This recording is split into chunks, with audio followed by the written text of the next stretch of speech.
Welcome back, subscribers and motorcycle enthusiasts. It's Johnny Hopper, and I'm going to talk about the Daytona track and how silly it looks. Please, by the two-stroke gods, start. I give up. So first off, the start looks way too long. Looks like it's going to bottleneck and people are going to crash where the corner actually should be. Yes. But let's go to Ricky Carmichael to hear his thoughts on what to do about the situation.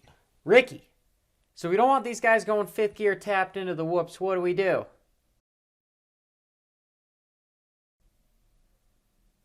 A circle. That might work. All right, Mario. I think they're going to build your track. Hello, it's me, Mario. Woohoo!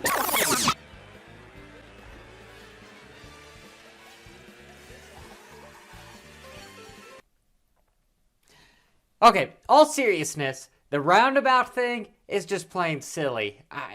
You're going to have guys crash at the first apex, and then the leaders are going to come through and have to get through the traffic that they already passed on the start.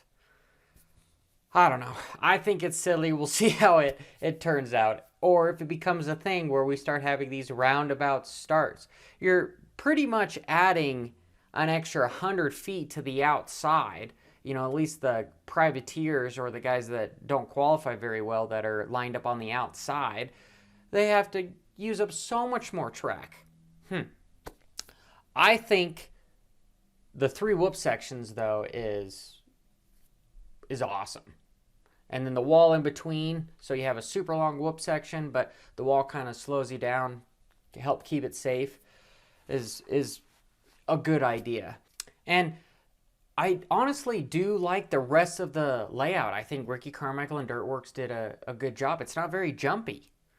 It honestly looks like a really, really fun track for an amateur day. You know, all of us vet riders and everybody locally that would want to go race that track, there's nothing that looks undoable.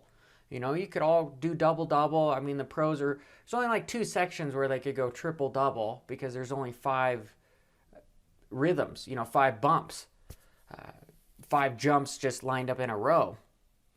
And that 3rd whoop section, though, it seems like you're going to hit that whoop section 5th gear pinned right after landing off a triple.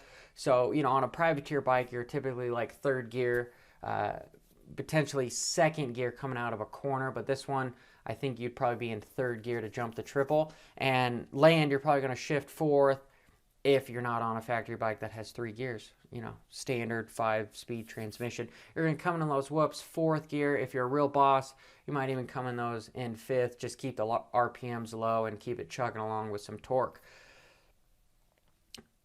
And I don't want to make this video super long, but I'm going to assume the riders aren't going to have their Supercross suspension. Yeah, they've got to have it for some of the rhythms, but I think they're going to revalve it to more of a hard, harsh moto setup just because of the lack of the jumps and the more choppy bumps that you're going to need.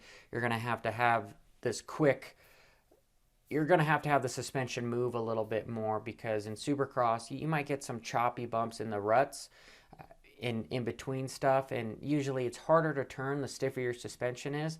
And with these big rollers, they need to be softer, with all these choppy bumps and holes that it's going to create with the ruts because of the type of dirt that's down there.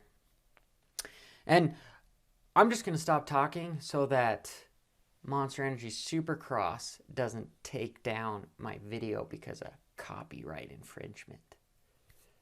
So I'll link the actual full video in the description below. Thanks, guys. Bravo!